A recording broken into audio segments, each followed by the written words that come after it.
For centuries, Rome stood as the most powerful empire the world had ever known, an unstoppable force of military might, political genius, and pagan tradition. The Roman gods ruled in marble and myth, Jupiter, Mars, Venus, worshipped through temple offerings and imperial decrees. Christianity, in those early days, was nothing more than a whisper in the shadows. It was the faith of the poor, the persecuted, the outcast. It thrived in secret, in catacombs and homes, and its followers faced death by sword, fire, and lion. But in the early 4th century AD, something happened that would change everything. One man, a Roman general named Constantine, would rise to power.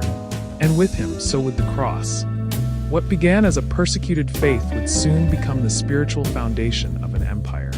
But the question lingers: was Constantine a man of divine conviction, or a masterful politician who saw the power of religion as the key to unifying a crumbling Rome? Flavius Valerius Constantinus, known to history as Constantine the Great, was born around 272 AD in the city of Nicaea. His father, Constantius Chlorus, was a Roman military officer who would eventually become Caesar. His mother, Helena, was a woman of humble origins, and some say of Christian faith. Constantine was no stranger to war or power.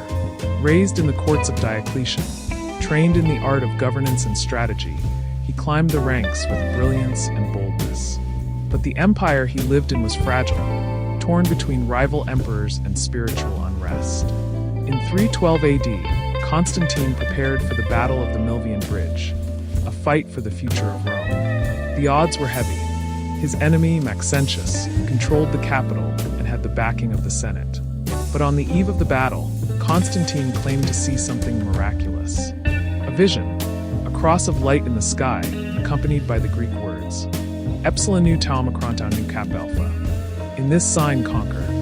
That night, Constantine ordered his soldiers to mark their shields with the Christian symbol, known as the Chi Rho, an X with a P overlaid, representing the first 2 letters of Christ done.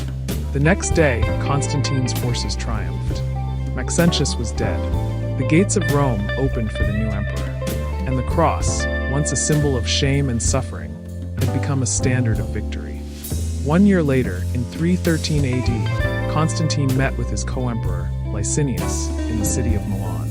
There, they issued one of the most revolutionary documents in Roman history, the Edict of Milan. This decree gave legal status to Christianity for the first time. No longer would believers be hunted for their faith. Property was returned to the church. Prayers were spoken openly. The empire was beginning to change, not by the sword, but by the spirit. Constantine's support for Christianity went beyond tolerance.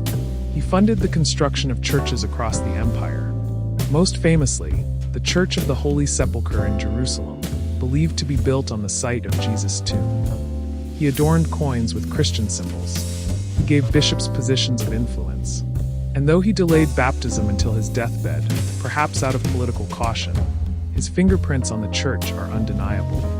In 325 AD, Constantine summoned bishops from across the empire to Nicaea to settle a growing theological conflict. Was Jesus truly divine?